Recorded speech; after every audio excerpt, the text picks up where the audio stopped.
الدعوة والإرشاد سيدي عبد الله بن علوي الحداد رضي الله تعالى عنه وأصوله وفروعهم وذوي الحقوق عليهم أجمعين، وبأن الله يعلي درجاتهم في الجنة وينفعنا بأسرارهم وعلومهم وبركاتهم وأنوارهم في الدنيا والآخرة بنية القبول وتمام كل مأمون وصرح شأن ظاهرا وباطنا في الدين والدنيا والآخرة، دافعة لكل شر جالبة لكل خير لنا ولأحبابنا ولوالدينا ومشايخنا في الدين مع اللطف والعافية وعلانية، أن الله ينور قلوبنا وقوالبنا مع التقى والهدى والعفاف والموت على دين الإسلام والإيمان بلا محنة ولا امتحان بحق سيد ولد عدنان، وإلى حضرة النبي صلى الله عليه وسلم ومن والاه بستر أسرار الفاتحة. أعوذ بالله من الشيطان الرجيم. بسم الله الرحمن الرحيم. الحمد لله رب العالمين الرحمن الرحيم مالك يوم الدين، إياك نعبد وإياك نستعين، اهدنا الصراط المستقيم صراط الذين أنعمت عليهم غير المغضوب عليهم ولا الضالين آمين. إله الورى سهل على من قرأ تصانيف حداد العلا ما تعسر، وأصلح له كل الشؤون وجد له بعافية كبرى، وأحسن له القرى وجدد له في كل حين كرامة وفضلا، وأنعشه إذا ما تعثرا، وهب يا ولي الخير أنسا وراحة ورزقا حلالا واسعا وميسرا. قال المصنف رحمه الله تعالى ونفعنا بعلومه وعلوم مشايخنا في الدارين آمين. فليكن المريد حريصا على حفظ سمعه وبصره مجتهدا في كف جميع جوارحه عن الآثام والفضول. Maka hendaklah seorang murid itu harisan, yakni sangat menginginkan, mesti tamak di atas, maksudnya bersungguh-sungguh, oleh terjemahan juga, bersungguh-sungguh dengan menjaga pendengarannya, wa basarihi, dan penglihatannya, mujtahidan fi kaffi jami'i jawarihihi, dan bersungguh-sungguh dalam menahan sekalian anggota badannya daripada segala dosa dan fudul, yakni berlebih-lebihan dengan sesuatu. Wal yahdhar min an-nadhari bi'ain al-istihsani ila zahrati dunya wa zinatiha, fa inna zahiraha fitnatun wa batinaha ibratun. Dan hendaklah seorang murid itu berwaspada daripada memandang dengan pandangan kagum kepada keindahan dunia dan perhiasannya. Jadi di sini kenapa kata fa inna zahiraha fitnah? Ini kerana zahirnya dunia itu adalah fitnah, yakni ujian, cubaan.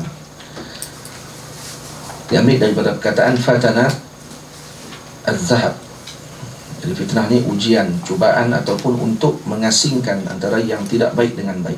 Maka Allah Ta'ala menjadikan dia sebagai ujian, untuk membezakan antara orang yang elok dengan yang tidak elok.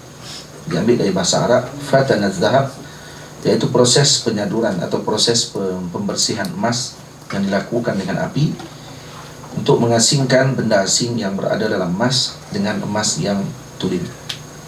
Maka proses tersebut yang dibakar dengan api tadi disebut fatan. Maka fitnah adalah prosesnya sedemikian untuk mengasingkan antara yang tidak baik dengan yang baik, maka diturunkan dan diberikan ujian. Maka zahir dunia itu fitnah, ujian, wa batinaha ibrah, dan batinnya adalah ibrah, pengajaran. Karena tidak ada sesuatu pun yang dijadikan oleh Allah sia-sia dalam muka bumi ini. Wal ainu tanzuru ila zahiri fitnatiha, mata melihat kepada zahir cubaan. Wal qalbu yanzuru ila batini ibratiha, manakala mata hatinya pula melihat kepada pengajaran di sebalik dunia tersebut. Tetapi kalau di sini Imam Abdullah bin Alawi Al-Haddad rahimahullah ta'ala ingin beri tambih, peringatan kepada para muridin, kepada salik ila Allah, agar mereka tidak mengitlakkan, memutlakkan ataupun pandangan mereka tersebut kepada semua perkara. Sebaliknya hendaklah mereka menjaga pandangan mereka, kerana mereka masih murid, dibandingkan dengan kummal yang mana pandangan mereka tidaklah melainkan hanya semata-mata kerana ibrah, untuk mengambil i'tibar. Jadi Allahumma salli ala Sayyidina Muhammad, disebut di dalam hadis Nabi kita Muhammad sallallahu alaihi wasallam, jullu nazarihi al-mulahadhah, ada dalam hadis Syama'il. Maksudnya kebanyakan atau keseluruhan pandangan baginda Nabi sallallahu alaihi wasallam adalah al-mulahadhah. Mulahadhah dengan makna Nabi melihat dengan hujung mata Nabi. Ini dipanggil lihaz. Dalam bahasa Arab ini dipanggil lihaz. Hujung mata dipanggil lihaz. Ini dipanggil maq. Jadi ini maq, ini dipanggil lihaz. Maksudnya Nabi disebut dalam hadis jullu nazarihi al-mulahadhah. Pandangan Nabi kebanyakannya adalah mulahadhah, dengan hujung mata. Apa maksud dia? Yang pertama, maksud pada zahir, Nabi tidak melihat sesuatu dengan tamak, dengan pandangan tamak dan rakus. Itu tidak akan berlaku kepada Rasulullah SAW. Sama sekali tak akan berlaku. Jadi kalau kita tengok makanan yang sedap ataupun hidangan yang lazat di depan kita, mata kita akan jadi luah besar gitu. Tambah wow pula kat dalam tu. Dia lagi nampak rasakan lagi lah makanan tu. Ataupun sesuatu apa-apa sajalah yang mengagumkan kita, kita akan tengok dengan luah biji mata kita. Nabi tidak begitu. Nabi tidak melihat sedemikian. Dan walaqad kana lakum fi rasulillahi uswatun hasanah. Maka kena jadikan Nabi sebagai panduan. Takkan boleh kita jadi macam Rasulullah. Takkan boleh. Kerana pandangan mata Nabi kesemuanya dengan ibrah. Hatta pandangan mata zahir Nabi juga adalah ibrah. Kita ni ain tanzuru ila zahiriha fitnah. Ni ain kalau dilihat pada zahir jadi ujian. Tapi kalau dilihat dengan mata batin, maka ianya adalah ibrah. Tapi Nabi SAW kesemuanya mulahadhah. Jullu nazarihi mulahadhah. Semua pandangan Nabi adalah mulahadhah, iaitu dengan hujung mata, tidak melihat dengan tamak. Yang kedua dengan makna jullu nazarihi mulahadhah, iaitu dengan maksud Nabi mengambil ibrah. Pandangan Nabi semuanya ibrah. Itu Nabi kalau tengok kambing, para sahabat lalu dan melihat kambing tadi sebagai binatang busuk, bangkai. Dan Nabi SAW mengatakan bahawa begitulah dunia. Adakah orang akan mendekati perkara yang busuk macam ni? Kalau kata ada di depan mata kita, tak ada seorang pun akan mendekati perkara tersebut. Begitulah dunia, kata Nabi. Nabi tidak melihat dengan zahirnya, Nabi melihat dengan batin kepada amr perkara tersebut. Kemudian yang ni Imam Abdullah bin Alawi Al-Haddad rahimahullahu ta'ala ingin memberikan peringatan kepada penuntut ilmu ataupun kepada muridin salik ila Allah, agar mereka menjadikan penglihatan dan pendengaran mereka tadi kepada perkara yang berfaedah dan melihat kepada ibrah, tidak melihat kepada fitnah tersebut. Jadi jangan sampai memandang dengan pandangan kagum kepada keindahan dunia. Apa pandangan kagum? Wal yahzar minan nazari bi'ainil istihsan ila zahratid dunia. Maksudnya memandang dengan pandangan yang memasukkan dunia tadi ke dalam hatinya dan menginginkan dunia tersebut. Itu yang tak sepatutnya berlaku.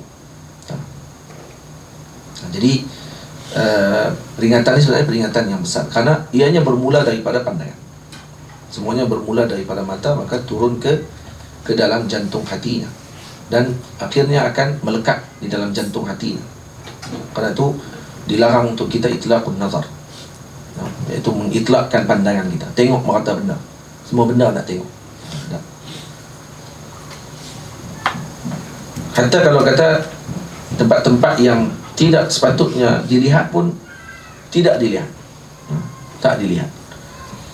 Contoh tempat-tempat yang dimurkai oleh Allah Subhanahu wa taala, contoh seperti negeri kaum Sodom, tempat kaum liwat di laut mati dalam satu pandangan. Adakah dituntut kepada kita untuk kita pergi ke tempat tersebut? Apa dia dalam Quran Allah Ta'ala sebut? Ada ayat. Ingat tak ayat? Quran Allah Ta'ala sebut tentang suruh kita ni mengambil ibrah.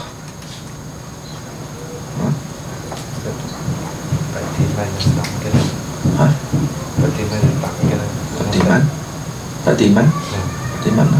Oh, pergi tengok.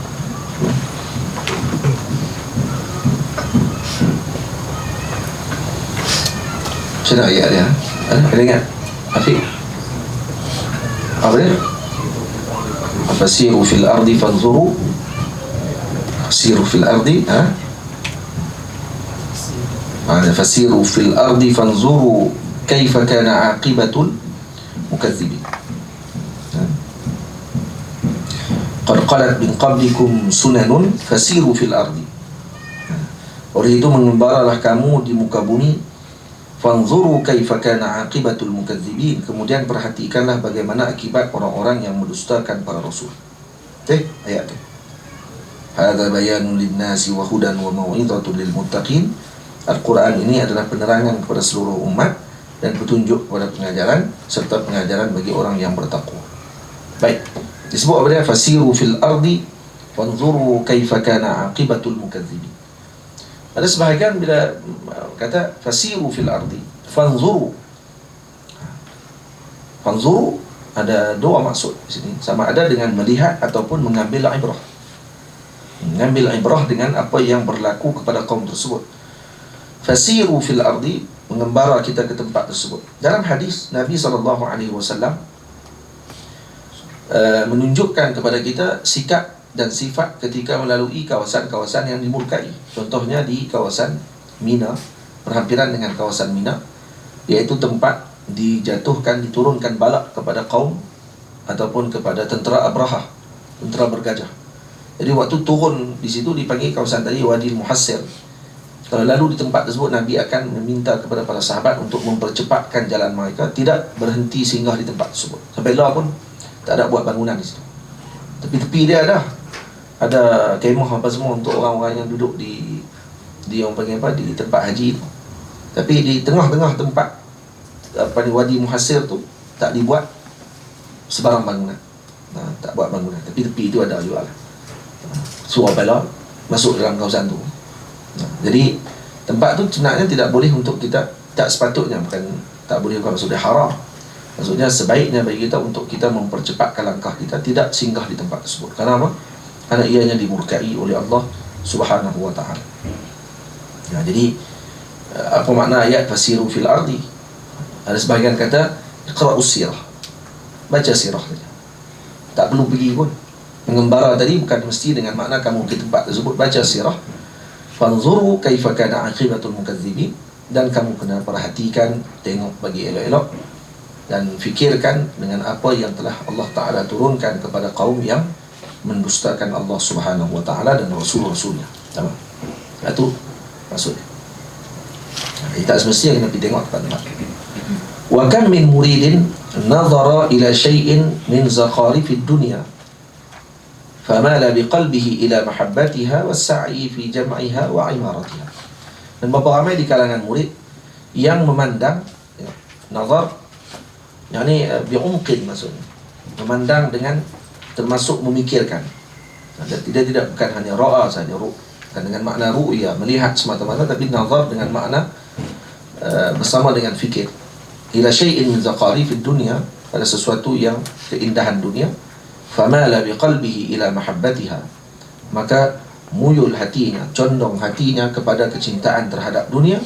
Was-sa'i fi jam'iha wa imaratiha, dan maka dia berusaha dalam menghimpun dan juga mengumpulkan serta memakmurkan dunia tadi. Baik, bagaimana mengelakkan perkara tersebut? Yang pertama, elak daripada berteman dengan orang-orang dunia. Itu cara untuk elakkan. Bukan sekat tak tengok saja, menjauhkan diri daripada berteman dengan orang-orang dunia. Orang-orang dunia maksudnya apa dia? Yang jiwanya hanya, perbicaraannya dan himmahnya hanya kepada dunia. Itu saja himmahnya. Kita kalau kawan dengan geng apa ni, orang panggil apa, duduk dia di kedai kopi, balik daripada kedai kopi, jalan dalam kereta dan seumpamanya, asyik bincang dia pasal duit saja, maka kita juga akan terpengaruh dengan perkara tersebut.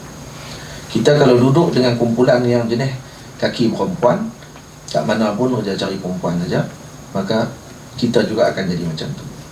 Pada permulaan kemungkinan orang tadi jadi pelik dan juga jadi tak biasa dengan perkara tersebut, tapi disebabkan kerana kasratul masas, kerana terlalu banyak sangat menyentuh, taqtulul ihsas, akan menghilangkan perasaan. Itu dipanggil dalam bahasa Para ulama sebut kasratul masas taqtulul ihsas. Jadi banyak menyentuh akan menghilangkan perasaan. Guru saya Maulana Syekh Ahmad bagi contoh mudah untuk saya faham. Saya tanya kepada, bila disebut kasratul masas taqtulul ihsas, dia kata mudah fahamnya seperti seorang yang duduk di tepi pantai. Yang di pantai tersebut terdapat wanita-wanita yang berpakaian menjolok mata. Pada permulaan melihat wanita-wanita tersebut, kemungkinan orang yang kali pertama tengok suasana macam tu, matanya akan meliar, perhati saja, tengok kiri kanan, benda tak pernah tengok, depan mata Allah, lalu depan dia tengok, pusing merata dia tengok. Kenapa? Karena semua yang di pantai tadi adalah orang-orang perempuan yang berpakaian menjolok mata, pakai waktu nak mandi di pantai tu. Tapi bila dah lama dah duduk di pantai tu, macam mana dia punya pandangan dia waktu tu? Dah jadi biasa, dah jadi tak ada apa. Mula kemungkinan dia akan main perasaan dalam hati dia, ihsas, perasaan waktu tu. Tapi bila dah terlalu banyak sangat melihat, menyebabkan hilangnya perasaan tersebut. Ini dipanggil kasratul masas taqtulul ihsas. Jadi kalau tengok sangat benda tu biasa sangat, jadi akhirnya hilang syuur, hilang perasaan. Dan begitu jugalah kita ni dengan dunia dan juga seumpamanya. Kalau kita dah biasa sangat duduk dengan orang yang menyembang dengan perkara-perkara yang kotor, akhirnya kita jadi biasa dengan perbicaraan tersebut, dan kita tak sedar rupanya jadi akhlak kita dah bercakap dengan benda kotor, benda-benda yang busuk, dan juga benda-benda yang tidak diberikan perhatian oleh syarak. Itu yang saya pernah sebut, masa kita ke Sepanyol, sampai di sana, kedai-kedai R&R dia, kita nak berhenti semayang, tak ada surau, semayang kita tengah jalan dekat tempat parking R&R tu. Jadi bila berhenti nak ambil wuduk dalam bilik air dia tak ada air, maka kena beli air dulu. Kita beli air dulu 1 botol, masuk dalam bilik air untuk ambil wuduk. Sebab kalau kata sambil-sambil sekali nak buang air, sekali dengan ambil wuduk terus dalam bilik tersebut, bilik air tadi. Dia tak ada air, kena beli air satu. Kalau yang tak masuk tanah tak apalah, beli itu, balik keluar terus ambil wuduk di tempat parking ni. Paip apa pun payah. Kadang-kadang tak ada pun paip di tempat tu. Bahagian tertentu lah tempat-tempat ni dalam perjalanan ni, dalam musafir, tengah-tengah jalan dia ada R&R kecil, tak kecil mana lah, boleh tahan juga R&R. Tapi setiap kali masuk dalam R&R tu, kita akan tengok apa dia, babi bergantung, dia gantung babi apa, babi salai tu. Dia buat macam panggil apa, hak slice-slice dia akan potong bubur dalam roti. Kita nak tengok kali pertama pun dah meloyak atau tekak-tekak kita ni kalau nak tengok. Tapi bila mana dah setiap kali perjalanan dalam masa seminggu tu, akan singgah di pertengahan jalan tu, di tempat-tempat macam tu. Mula kita masuk nak termuntah, tapi 3 kali kita masuk, kita dah rasa biasa. Ini dipanggil kasratul masas taqtulul ihsas. Itu yang secara realitinya macam tu. Macam kita lah masuk universiti, mula-mula masuk, contohnya tengok orang keluar lelaki perempuan, kita mula-mula tengok jadi black, kenapa ni lelaki boleh naik motor dengan perempuan, betul main kuliah sekali, tak ada malu ke? Main seminggu, biar dia pak. Tak apa. Dan kali kita pun naik pak. Lagi teruk. Faham? Mula-mula pergi kedai, kerja di syarikat dalam pejabat, tengok orang lelaki, orang perempuan, bini orang, lelaki orang menyembang rapat semua kali, kita rasa pelik tak patutnya macam tu. Tak ada mesra sangat macam tu. Tak ada guna ada lagu teman tapi mesra tu tak payah. Lepas tu bila dah makin lama tengok keluar makan sekali, pergi kat kantin boleh duduk pula macam tu. Kemudian ataupun pergi ke kedai makan boleh duduk sekali, lelaki orang, bini orang dengan atas nama kerja yang boleh sembang, gelak-gelak lawak dan seumpamanya. Dah lama kita pun hari kita pun duduk kat meja tu. Habis syuur. Kasratul masas taqtulul ihsas. Jadi banyaklah contoh yang boleh untuk kita tunjukkan ataupun kita sebutkan dengan takrifan ataupun pemahaman kepada maksud tersebut. Dan tentu juga dengan dunia. Dunia kalau kita selalu tengok dengan keindahan dan juga dengan kau tadi dan masuk, maka dia akan condong hati kepada perkara tersebut. Dan akhirnya jadi biasa. Dan bila dia jadi biasa, waktu itu susah untuk dibuang. Sukar untuk dibuang. Kenapa? Karena dia dah melekat dalam hati.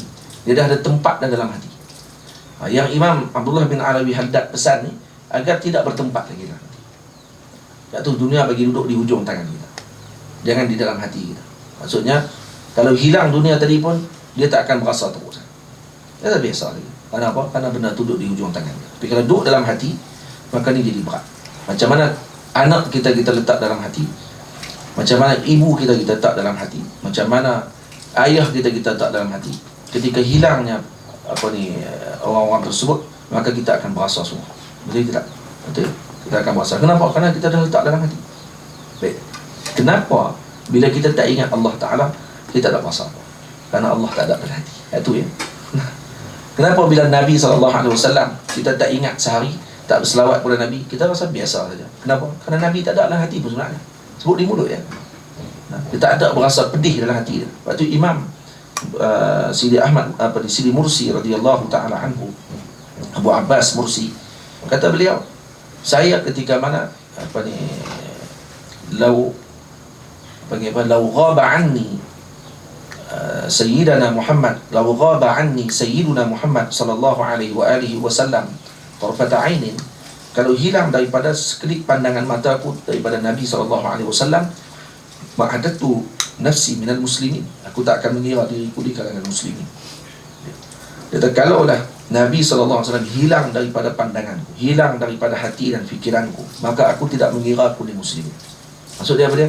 Jadi kafir tu, jadi munafik. Karena kalau Nabi tak ada dalam hati.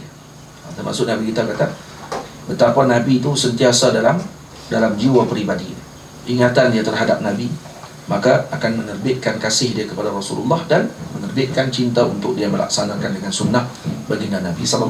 Itu maksud. Tapi kalau dunia masuk, maka dia akan mencontohi dengan ahli dunia dan akan cari dengan orang yang berkait dengan dia. Ya. Kita kalau masuk dalam hati kita ahli baitin Nabi, ahli keluarga Nabi, para alim ulama, maka kita akan cari apa yang disukai, dicintai oleh mereka. Okay, sampai kepada Nabi SAW. Marhumah aman ahad. Dan akhirnya sampai kepada, walaupun mula tak cinta lagi dengan Nabi, cinta dulu dengan orang-orang yang menceritakan tentang Nabi, akhirnya akan sampai ke Nabi SAW. Bila macam tu dunia cinta kepada dunia, dia akan tunjuk kepada ahli dia. Ni kamu pergi kat kawan ni. Ni anak saudara saya. Bila tu, dia boleh cerita banyak pasal saya. Dah dia lingkup kita. Fayambaghi laka ayyuhal muridu an taghudda basaraka an jami'il kainat. Maka sayugialah bagimu, wahai murid, bahawa engkau memejamkan pandanganmu dari sekalian kainat, yakni sekalian kejadian ataupun makhluk, wala tanzura ila syai'in minha illa ala qasdi li'tibar. Dan janganlah engkau menilik kepada sesuatu darinya, daripada kainat tersebut, melainkan atas qasad, tujuan untuk mengambil pelajaran. Wa ma'nahu an tazkura 'inda an-nazari ilaiha annaha tafna wa tazhabu. Dan dengan makna apa? Bahawa engkau mengingat ketika menilik kepada dunia tersebut, kainat makhluk tadi, bahwasanya ia, iaitu makhluk tersebut, akan fana dan ia juga akan lenyap. Wa annaha tafna wa tazhabu wa annaha qad kanat min qablu ma'dumatan. Ma'dumatun. Tamam. Wa annaha qad kanat min qablu ma'dumatun. Atau qad kanat hiya ma'dumatan. Boleh juga baca ma'dumatun, boleh ma'dumatan, boleh. Itu ma'dumatan, boleh juga. Wa annaha qad kanat hiya ma'dumatan. Maksudnya ianya sebelum tu adalah tiada. Kena ingat yang tu. Makhluk yang kamu duk pandang sangat, duk tilik tadi ni, asalnya tiada. Siapa yang menjadikan dia? Allah yang menjadikan dia. Wa annaha kam nazara ilaiha ahadun minal adamiyyin. Dan bahawasanya berapa ramai yang telah melihat kepadanya di kalangan anak-anak cucu Adam. Fadhahaba wa baqiyat hiya. Lalu mereka mati dan dunia kekal ada. Wa kam tawarasaha khalfun an salaf. Khalafun, kan khalfun. Wa kam tawarasaha khalafun an salaf. Dan berapa kali dunia ini diwarisi dari generasi ke generasi berikutnya. Orang yang terkemudian mewarisi daripada orang yang terdahulu. Ini yang cerita seorang wali pergi duduk dalam bilik istana raja. Tempat istana raja tidur tu, dia duduk dalam tempat tidur raja. Maka raja nak masuk tidur, terkejut tengok ada seorang duduk dalam bilik dia, duduk atas katil, siap tidur lah. Maka raja tadi terkejut, tanyakan dia, ni kamu ni main mana? Dia kata saya tidur atas ni. Kamu tak tahu ni bilik apa? Ni bilik raja. Adalah saya ingatkan rumah tumpangan. Tumpangan dia kata. Jalan agak-agak Lepas tu bawa dia terus pergi ke balai tempat untuk diadili. Raja tanya, kamu boleh kata tu rumah tumpangan, kenapa kata macam tu? Dia kata, saya nak tanya kepada tuanku, sebelum ni siapa duduk bilik? Dia pun beritahu, sebelum ni datuk saya, raja sebelum tu. Lepas tu dia pergi ke mana? Dia tak ada, dia kata mati ya. Lepas tu siapa pula yang duduk bilik tu? Sebenarnya dia sebutlah orang yang duduk bilik tu sekian, sampailah kepada dia. Jadi kata si alim sufi ni, kata dia, kalau begitu betul lah bilik tumpangan, dia kata. Sebab tak ada seorang pun kekal di situ. Bilik tu duduk ada, hak duduk di bilik tu semua dah pergi. Maksudnya bilik tu tumpangan. Termasuk juga tuanku bahkan pergi tu. Menangis. Sultan tadi, ni sultan zaman dulu lah. Dengar nasihat macam tu, menangis. Lalu memberikan persalinan dan juga hadiah yang banyak kepada wali tersebut. Tapi sudah tentu biasalah, ditolak oleh wali-wali Allah Subhanahu Wa Taala. Mereka bukan nak benda tadi, cuma sekadar untuk menguji dan juga untuk memberi nasihat kepada para sultan pada waktu itu. Baik. Ini kam tawarasaha khalafun an salaf. Berapa ramai yang telah dunia ini wariskan dari generasi ke generasi. Semua orang pakat mati dah, dia masih ada lagi. Itu kita dah nampak depan mata kita. Dan benda ni tak kekal. Wa idza nazarta ila al-mawjudati fanzur ilaiha.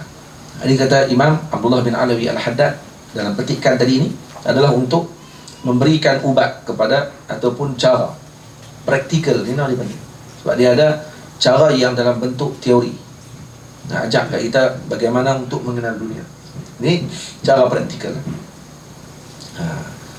Cara praktikalnya iaitu untuk meninggalkan dunia tersebut, bagaimana yang perlu dihadirkan dalam perasaan. Lepas tu kita kata semua yang ditulis oleh para awliya ni, ini adalah hasil pengalaman mereka dan juga yang telah dilakukan oleh orang-orang yang sebelumnya. Lalu mereka tulis dalam bentuk tulisan. Jadi apa yang perlu kita buat? Yang perlu kita buat takhalluk dengan akhlak mereka, berakhlak dengan akhlaknya mereka. Itu tujuan ngaji kita ni. Tujuan ngaji kita tasawuf adalah untuk berakhlak dengan akhlak mereka. Jadi kena cuba macam mereka punya perjalanan yang telah mereka lalui. Wa idza nazarta ila al-mawjudat, bila mana engkau menilik memandang kepada perkara yang wujud ini, wanzur ilaiha nazar al-mustadil, mustadilli biha ala kamali qudrati mujidiha wa bari'iha subhanah. Maka hendaklah engkau memandang dengan pandangan yang dapat memberikanmu dalil atas kesempurnaan yang berkuasa menjadikannya dan menciptakannya. Jadi jangan terhenti pada dalil tersebut. Jangan berhenti kepada tempat yang kita pandang tadi untuk melihat kepada keagungan Allah. Jadi pandang dengan dunia, terhenti pada dunia. Pandang pada maujudat, terhenti pada maujudat. Tidak terhenti pada mujidnya yang menjadikan maujudat tersebut. Jadi ni Imam Abdullah bin Alawi Al-Haddad ajar kepada kita, bila kamu memandang kepada maujudat, maka pandanglah yang paling hujung sekali, iaitu apa? Yang menjadikannya. Kalau yang dijadikan ini secantik itu, bagaimana dengan yang menjadikannya? Tuhan yang Maha Agung dan juga yang Maha Sempurna. Hadir yang tu insya-Allah kita tak akan hadir perasaan untuk mengasihi dengan apa yang kita pandang tadi. Sebaliknya kita akan kasih kepada yang menjadikan perkara tersebut. Fa inna jami'al mawjudati tunadi bilisani haliha nidaan yasma'uhu ahlul qulubil munawwarah. Dan kerana apa? Ini kerana seluruh mawjudat, yakni makhluk yang dijadikan oleh Allah dalam alam semesta ini, yang wujud ini, tunadi bilisani haliha, menyeru dengan lisan halnya. Dengan lisan halnya, dia tak sebutlah dengan lidah dia, tapi seakan-akan macam dia menyebutkan perkara tersebut. Itu ada sebahagian awliya kita, bila saya pergi ke rumah Al-Habib Abu Bakar Al-Habshi radhiyallahu ta'ala anhu, di rumah beliau anaknya Al-Habib Ahmad dan Muhammad Al-Habshi di Jeddah. Dia ada tasbih datuknya Al-Habib Hussein Al-Habshi, tasbih 1000 besar tu, tasbih 1000 biji yang bubuh dalam ada macam macam kotak, ya kan, harta karun. Itu harta karunnya. Iaitu tasbih milik datuknya tadi. Dia letak dalam bekah tu, kayu. Jadi saya pakai Syekh Ahmad pun pakai di Tengkok. Saya pindah sebelum tu, saya bawa pula Syekh Ahmad pergi untuk bertemu dengan Habib Ahmad dengan Habib Muhammad bin Abu Bakar As-Siddiq Al-Habsyi. Ini sanad mereka tinggi.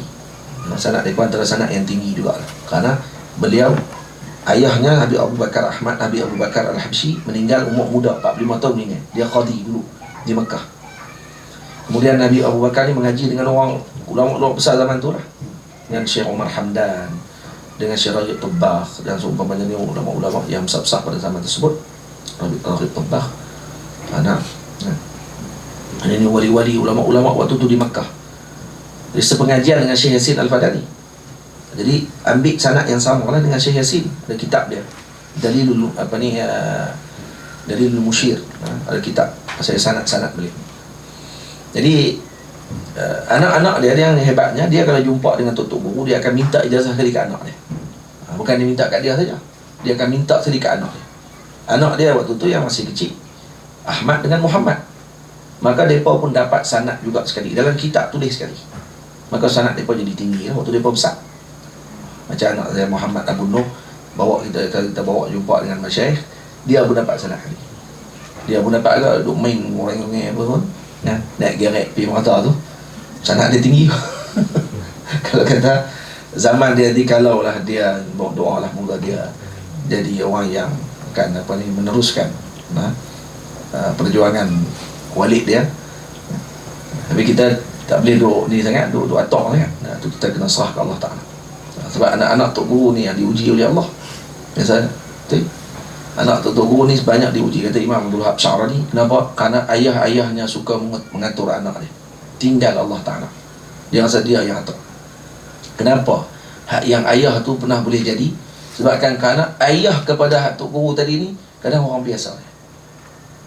Dia tak fikir nak atok-atok, dia serah ke Allah Ta'ala. Dia serah ke Allah Ta'ala. Lepas tu anak dia jadi. Kita pula, kita dah jadi konon-kononnya, kemudian kita pula atok anak-anak kita. Kita pula yang atok.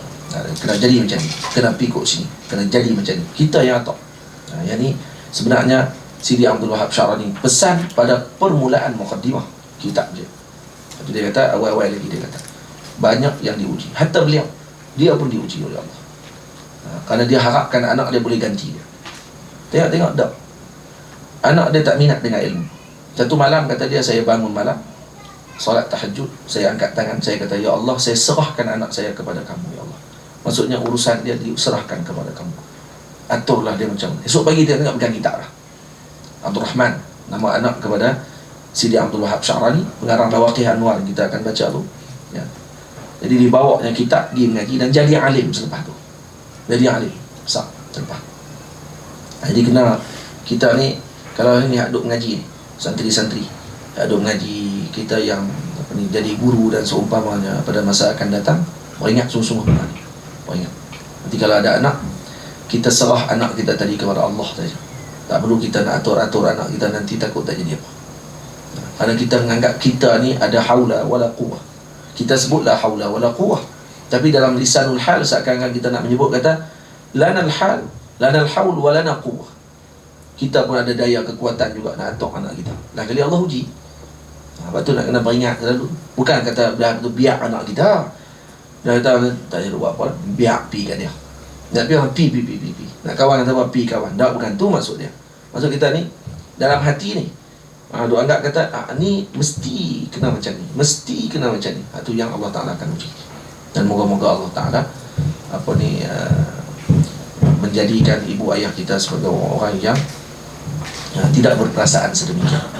Dan kita yang jadi ibu dan ayah pula pun akan berperasaan yang menyerahkan seluruhnya kepada Allah Subhanahu Wa Ta'ala tanpa kita mengatur dengan perkara tersebut. InsyaAllah akan jadi baik dengan perkara tadi. Amin. Itu penting baca kitab-kitab kaum, kitab-kitab para ahli sufi ni. Kenapa? Karena mereka mengajarkan kepada kita selok-belok penyakit yang kadang-kadang kita rasa tu bukan penyakit, tapi rupanya penyakit. Kita rasa tu okey, tak ada masalah kita nak tahu, tak ada masalah kita nak berfikiran sedemikian. Tak, rupanya tu adalah salah satu penyakit yang halus, kecil saja, dan akan menyebabkan kesan dia rosak pada masa akan datang. Rupanya macam tu. Lepas tu kitab-kitab karangan Sidi Abdul Wahab Sya'rani, kitab yang sangat kita cadangkan untuk dipelajari, untuk dibaca dan diteliti oleh para penuntut ilmu. Kenapa? Karena ianya penuh dengan pengalaman daripada para ahlillah, bagaimana mereka mencapai jalan tersebut. Disebutkan pengalaman. Disebut pengalaman ni, kita nak kena ambil pengalaman tu. Dan kadang-kadang pengalaman disebut tadi berbeza-beza. Dan orang pula bila dia baca tadi, dia boleh tengok diri dia macam mana. Ada kadang dia sesuai dengan jalan ni, ada sesuai dengan jalan A, jalan B, jalan C. Tapi kesemuanya nak tuju kepada Allah. Itu kata Maulana Syekh Ali Jumaah, tariqat yang banyak ni menunjuk kepada banyaknya nafsu manusia dan juga nafas-nafas kita ni. Maka sebanyak itulah tariqah yang ada. Yang tariq ila Allah ni banyak sebanyak nafasnya kita. Jalan tu banyak. Tapi kesemuanya macam mana? Dia bukan macam jalan bersimpang siur. Dia bukan jalan lurus, lepas tu pergi ikut ni. Tak. Dia macam bulatan. Dia macam bulat. Dia comel bandingan Maulana Syekh Ali. Dia seperti daerah. Kita ni berjalan lah kali, dia macam pergi ke markas yang sama. Dia jalan dia bukan macam ni. Tak. Dia jalan dia macam ni. Tik, sampai itu. Faham? Jadi kita tu macam tu lah. Dia jalan dia, semuanya ke daerah yang sama. Semuanya masuk ke markas yang sama, iaitu nak pergi kepada Allah Ta'ala. Dan dia bukan bersimpang siur.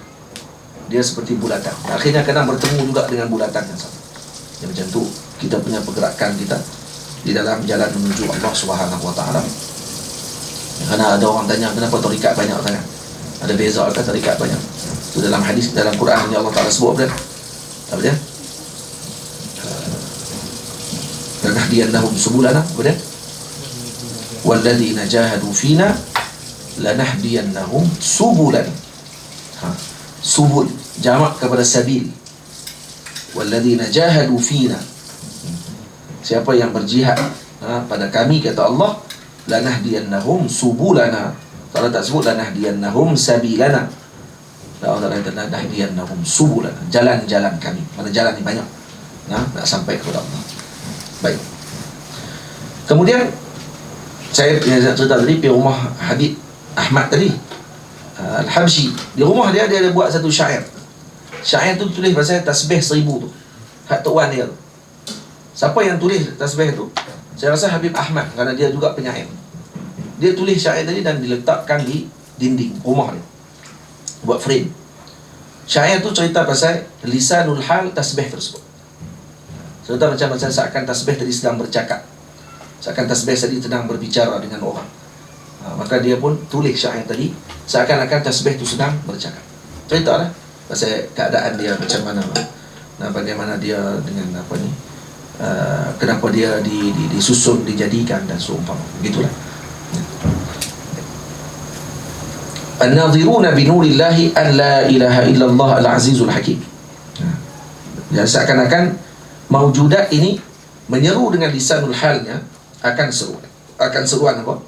Yang akan didengari oleh orang-orang yang memiliki hati yang bercahaya, yang mereka itu melihat dengan cahayanya Allah bahawa tiada Tuhan yang disembah melainkan Allah, yang maha bijaksana dan maha kuasa lagi maha bijaksana. Jadi kalau orang ini diberi oleh Allah dengan pendengaran tersebut, dia akan mendengar semua tadi. Ini disebut oleh Maulana Imam Abdul Wahab Sya'rani radhiyallahu ta'ala anhu, mereka akan mendengar tasbihnya makhluk Allah Subhanahu Wa Ta'ala. Dia akan dengar tasbih. Tasbihnya kucing dengar, tasbihnya pokok dia dengar, tasbih batu-batu dia akan dengar. Seperti mana didengar oleh Nabi SAW. Nabi lalu, dan ini maksudnya nak beritahu kata halnya batin Nabi SAW tadi sangat halus. Malah halus juga kepada para sahabat kerana berteman dengan Rasulullah. Mereka juga dengar benda tadi. Sayyidina Abu Darda radhiyallahu ta'ala anhu dipersaudarakan oleh Nabi dengan siapa? Dengan Sayyidina Salman Al-Farisi. Dua-dua ahlullah. Sayyidina Salman umur panjang 450 tahun. Dan beliau pernah masuk dengan semua agama. Terakhir masuk Islam. Selepas mana dia bertemu dengan kelompok ahli kitab, duduk dalam gua khalwat dengan mereka, dan mereka kata, pergilah ke Hijaz, di sana ada seorang Nabi telah diutus oleh Allah. Itu yang dia pergi ke Mekah. Sampai di Mekah, Nabi di Madinah. Dan sampai di dalam perjalanan nak pergi kepada Nabi, dia nak pergi ke Madinah sebenarnya, ditangkap oleh sekumpulan kelompok. Kemudian dia dijual, dia dihamba. dijual di suk di Mekah. Suk di Mekah, suk hamba. Kemudian ada seorang Yahudi beli dia, balik Madinah. Itu yang dia kerja di Madinah tu, kerja tanam pokok tu. Dia dibeli kerana dia dirompak di tengah perjalanan, lalu dijadikan hamba. Jadi bila jadi hamba, balik pergi ke Madinah tanam pokok. Yang tu tiap-tiap hari dia pergi jumpa dengan Nabi tu. Tengok Rasulullah macam mana, dia uji tengok macam mana hak dia disebut oleh ahli kitab yang dia pergi duduk di tempat tadi dengan mereka. Hak katanya Rasulullah tak makan hadiah, Nabi makan, tapi Nabi tak makan sedekah, Nabi akan terima hadiah. Maka dia pun diuji beberapa kali dan akhirnya dia beriman dengan Rasulullah SAW. Sayyidina Abu Darda berteman dengan beliau, dengan Sayyidina Salman, diakhikan, maksudnya ditaakhikan, dipersaudarakan mereka berdua. Satu hari beliau pergi ke rumah Sayyidina Abi Darda, tengah-tengah duduk makan ni, apa? Habis makan, pinggan tu bergerak. Ni karamat Sayyidina Abi Darda disebut. Pinggan tadi melompat, naik atas meja. Dia sambil bertasbih pula tu. Dan pinggan tu cum lompat nak. Anjay, pinggan bergerak. Lepas tu Sayyidina Salman tanya, "Mahal tu apa dia tu?" Sayyidina Abi Darda kata, "Kalau kamu tak tanya tadi, kamu akan tengok hal lebih pelik daripada tu. Tapi kamu tanya habis lah." Dia tak tunjuk lah. Jangan tanya. Kalau kamu tak tanya, dia kata, kamu akan tengok hal lebih pelik daripada tu. Tak tahu dia buat apa, menari ke, kalau dia basuh sendiri ke, boleh jadi ke. Dia pipi basuh sendiri. Dia keluar tasbih ke, keluar wirid ke, keluar zikir ke daripada pinggan tu. Ini awliya Allah Subhanahu Wa Taala. Habis macam tu. Maksudnya disebabkan kerana ahwal mereka yang luar biasa.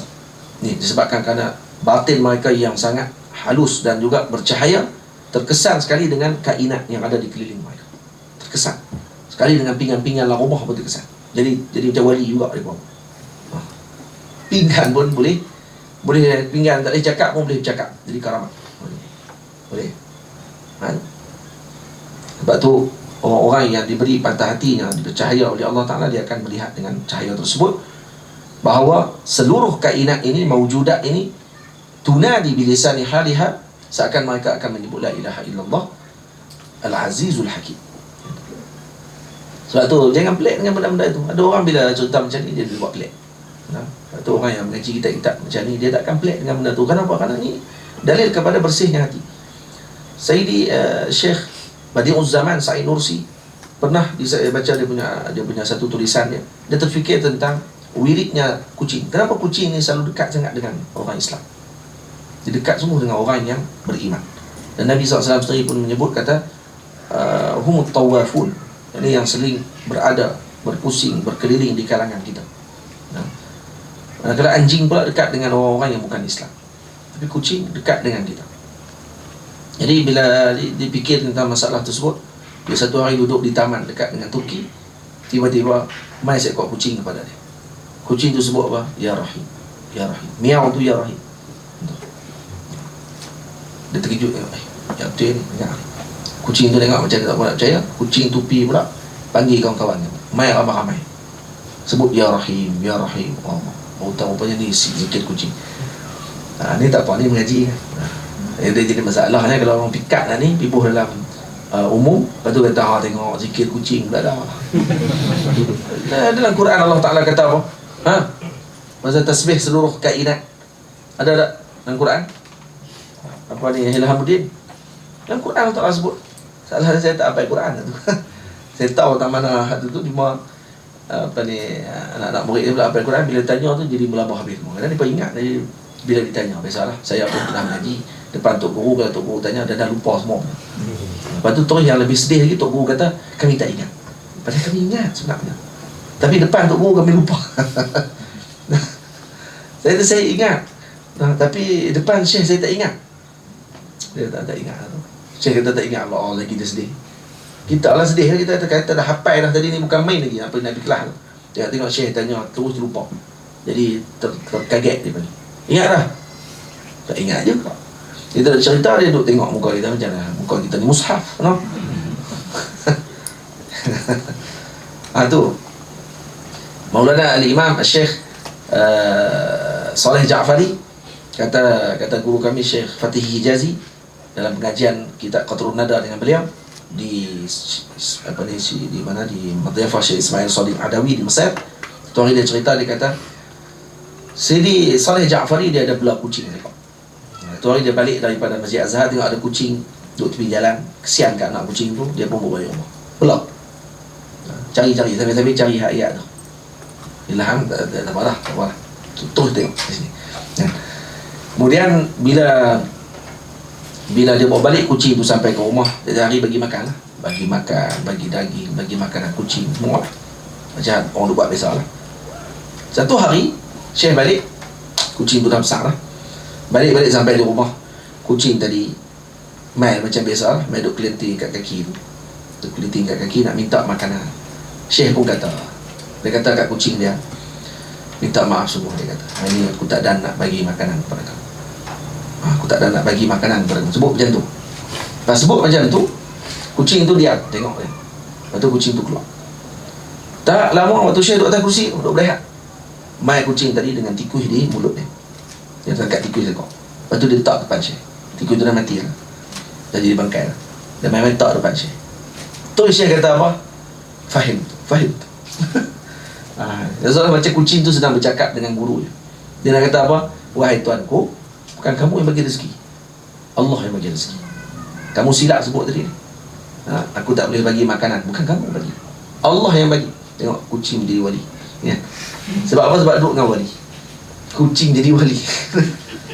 Kucing kita curi ikan di rumah jiran, macam tu kita. Kenapa kucing kita pergi rumah jiran, pergi curi makanan di rumah jiran, lepas tu buah pula tu, kencing sana, kencing sini. Kita macam tu. Dah kita pun macam tu, jiwa tu turun kat dia. Sama panggil biji. Seronok macam tu. Tengok kucing, tengok orang. Orang mana boleh hukum macam tu tak? Tak boleh hukum lah. Kalau ahlullah, dia akan pandang itu adalah sebagai lisanul hal daripada mawjudat terhadap diri dia. Kerana ni tunduk dengan dia. Faham? Ini kena naziluna binurillahi alla ilaha illallah al-azizul hakim. Mana jumpa lah ayat dia. Ghaibul ghuyub. Saya try jari. Aku nampak.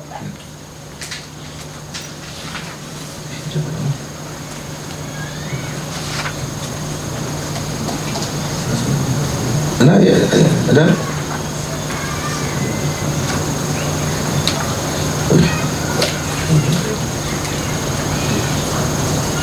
An-Nur. An-Nur 41. ayat 41. Ayat An-Nur ayat 41. An-Nur. An-Nur. Mari tengok mana An-Nur ayat 41. Pakai handset lah.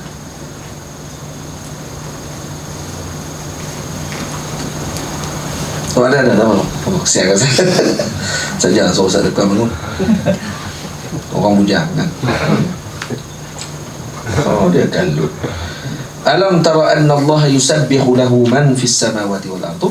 Tidakkah kau mengetahui bahwasanya sentiasa bertasbih kepada Allah Subhanahu wa taala, man fis samawati wal ardh wat tayru safatin, dari seluruh makhluk yang ada di langit dan di bumi serta burung yang terbang berbaris di angkasa. Qad alima salatahu wa tasbihah. Masing-masing akan ada caranya mengerjakan ibadat kepada Allah. Surah An-Nur ayat 41. Masing-masing ada caranya. Semua bertasbih dan juga tahu bagaimana untuk beribadah kepada Allah. Wallahu alimun bima yaf'alu. Senang. Semua ada dari. Bila orang buat pelik, dia buat terkejut. Itu yang ada. Dia buat terkejut boleh. Dia cakap tu. InsyaAllah kita berhenti. Fasal yang kelima, faslun fil mudawamati ala taharati wa itharil ju'i ala shiba'. Kan syab'ina ala shiba'i. Faslun fil mudawamati ala taharah wa ithari al-ju'i ala shiba'i. Ala shiba'. Ini satu fasal bagi menyatakan tentang sentiasa dalam keadaan suci dan mengutamakan lapar ke atas kenyang. Ini bab ni penting. Bab ni adalah atau salah satu daripada rukun jalan dalam tariq ila Allah. Nanti kita akan sebutkan. Ini bukan saja saya sebut ni. Dia nampak macam ringan, macam kecil je bab tu. Tak, tapi sebenarnya benda yang penting disebutkan oleh beliau. Esok pagi insya-Allah kita akan baca perkara tersebut. Sallallahu alaihi sayyidina Muhammad wa ala alihi wa sahbihi ajma'in. Walhamdulillahi rabbil alamin. Jadi kita boleh bersiap untuk buka puasa.